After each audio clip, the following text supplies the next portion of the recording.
Gavin Cromwell joins me on the line now. Morning, Gavin. Morning, guys. Morning, Gavin. It's great to see you. How are the horses, first of all? Yeah, great. Came home fine, and they were out in the paddock yesterday, and all good. And you were confident going into the festival with Vanilier, yesterday's winner. More confident, perhaps, than his price suggested leading up to the event. But could you have imagined quite such a dominating performance? No, I expected him to run a big race, and I wasn't going to be terribly surprised if he won. But in the manner he did it, I am very surprised. It was a fantastic performance. And again, this was Mark Walsh doing the steering, with whom you've teamed up to Cheltenham Festival success before. It was another miss for Johnny Moore. Your thoughts must have been with him for most of the week.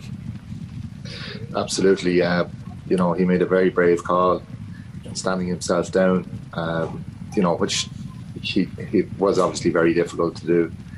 I think most guys, if they made that call, they probably would have packed their bags and went home. And Johnny was very manly. He stuck around and greeted both horses back in and gave all the help he could, and in riding instructions, and helped the lads, particularly with Farrier, Porter and Danny Mullins. It was quite a quirky horse, and Johnny was a big part of that, and it was very good of him.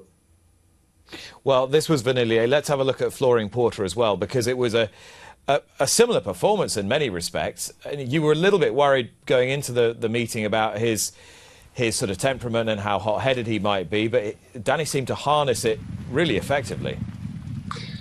He did. As I said, Johnny was obviously a huge help to him with instructions, but absolute hats off to Danny. He showed brilliant horsemanship, because he is quite a quirky horse, and I know it might have looked to the naked eye a very simple ride, but it only looked simple because he made it. He made it look like that. He was very good on it. So what was it? What do you think he was doing that we couldn't see, if that makes any sense? The horse, it's only in the last few runs that we've started riding him from the front like this, and albeit by accident. He wears a tongue tie because he gasps and holds his breath, and I think it's where he has this kind of nervousness, and he panics a bit, and you really have to ride him through your body rather than through his mouth, and that's what Danny did. Albeit he was going a right gallop, but he was in his comfort zone in front, and he got a breather into him, and he got all the fractions right, and he went to the line well. And he had just half a little wobble, didn't he, halfway up the running? Did you have your heart in your mouth at that point? I was actually standing right there. Yeah, a little, but it was something that we really had expected, and Danny was watching for.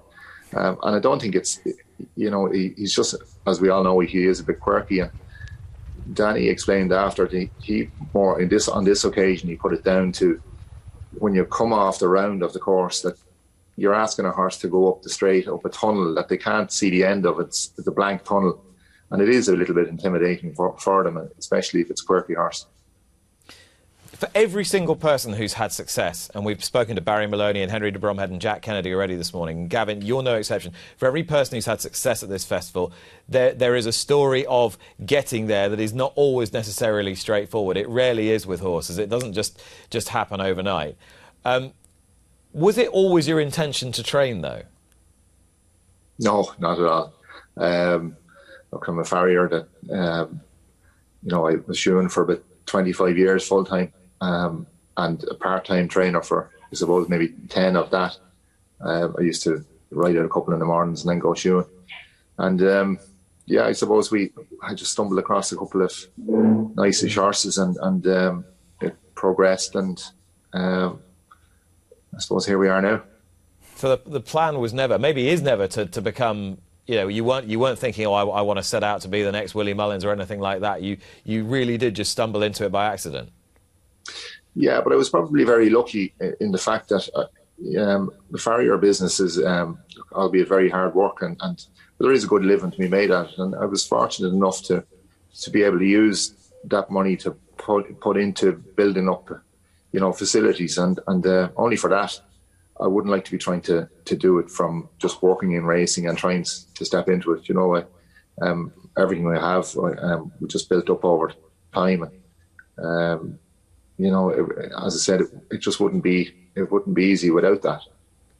And you had your marquee horse early on with Espoir d'Allen, who bolted up in the champion hurdle, and then tragically you lost him so soon afterwards. I mean, at that point, did you think that opportunities like this wouldn't present themselves again? No, not really. I mean, I was lucky enough, I suppose, before that I had won two Grade 1s with George Garrett. Yeah. And I suppose we were fortunate enough that she was a homebred filly that on paper, I think she went through the sales ring unsold at $7,000. And JP fortunately bought her, and that built up a relationship there. And then Espoir d'Allen came, and there's still a relationship there, and hopefully that will continue. And I suppose, I still have great confidence that we continue and get nice horses. And it's great to go there and win in Cheltenham again. And what you've done with these two horses is amazing. And I don't know, you must have got to the last, and I thought, well, he's going to get the hat-trick here with Gabby Nacho. Is Gabby Nacho okay? Because he got brought down. It was no fault of his own. He is fine, yeah. He's perfect. I feel sorry for Conor McNamara because I think he had the choice of riding Willie's as well, which was the winner. But he works here. He's here most of the time. He does 2 mornings a week in Willie Mullins. But look, that's racing for you. But Gabby Nacho was fine, and we'll get him out again at some of the festivals. And Gavin, are you still a farrier as well? I am, yeah. Well, I don't really practice very much. I'd stick on a few shoes and maybe look at a lame one. That's the height, but I wouldn't have time for it anymore. And you were Tiger Rolls man, weren't you? Yeah, I was indeed. Yeah, I shot for Gordon for years. It's only in the last couple of years that I don't do it anymore. So you don't get drafted in for the little man just for special treatment for the great Tiger. No, that's all gone now. Oh well, he's got a lot to thank you for, because we know that we know how important it is, and a wonderful week for you. Where are we likely to see the two heroes next? I'd say they're most likely to go to Punchestown. For the 3 Mile Novice and the Stairs. Yeah. Where they will both take a fair bit of beating. Gavin, thanks so much for your time this morning.